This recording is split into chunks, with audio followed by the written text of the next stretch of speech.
All right, so the reason why I am the way I am and I keep the way I am, even though I went through, my little patch of hard times and like me being a part or affiliated with gangs or whatever, that's just me being a kid and learning on my own.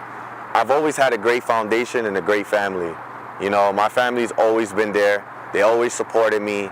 My father was my, male figure to show me the way and play sports. Also my mom, even though they had their problems, they always kept that away from me.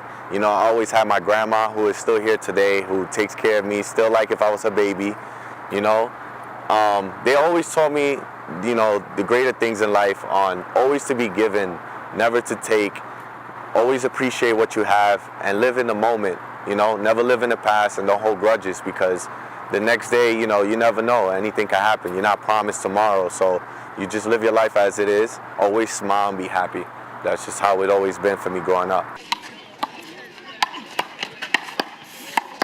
So the Florida Cup, it was a great event. It was a wonderful time. It was in Hollywood Beach. A lot of people showed up. For the event, I had to play 5 people in total, which is including Timbo, who was the final match.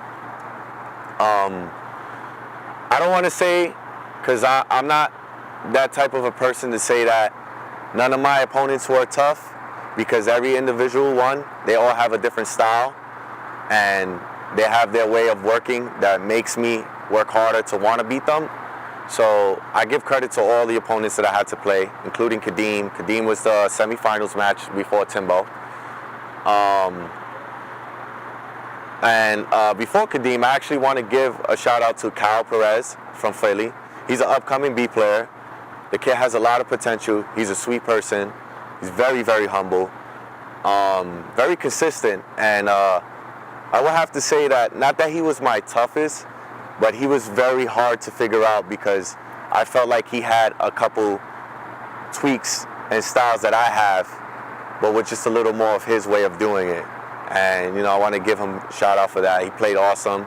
And Dan Petrie as well. Dan Petrie, man, I knew him since he was a little scrawny. Now he's tall and he's growing. And, I give credit to that kid too. He's been doing a lot. And, it's about time we give that credit to the younger generation, because we need them.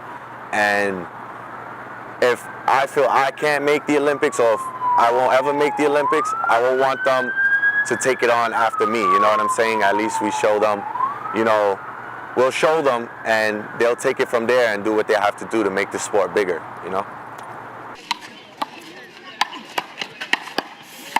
So in the Florida Cup tournament, playing against Timbo, my strategy was to, keep my composure.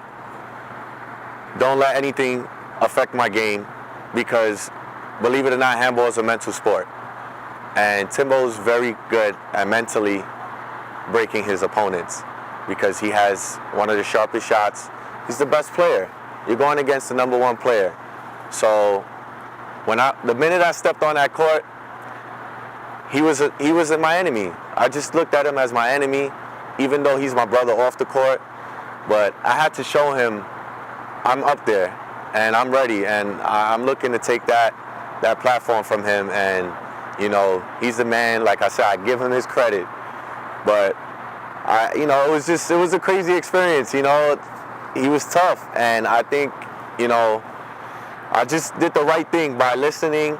My girl was there pushing me, and she was just like, don't fall into any of the arguments. Just keep your composure, keep playing, and I want to give credit to everybody who was there supporting me and just keeping me in the game and telling me to stay focused.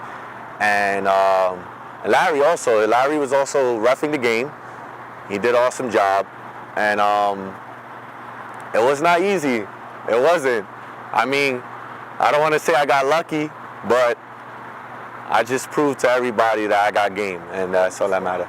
But like I said, the guy's a great player. He's the best player we've had, and it feels great to beat the #1 player.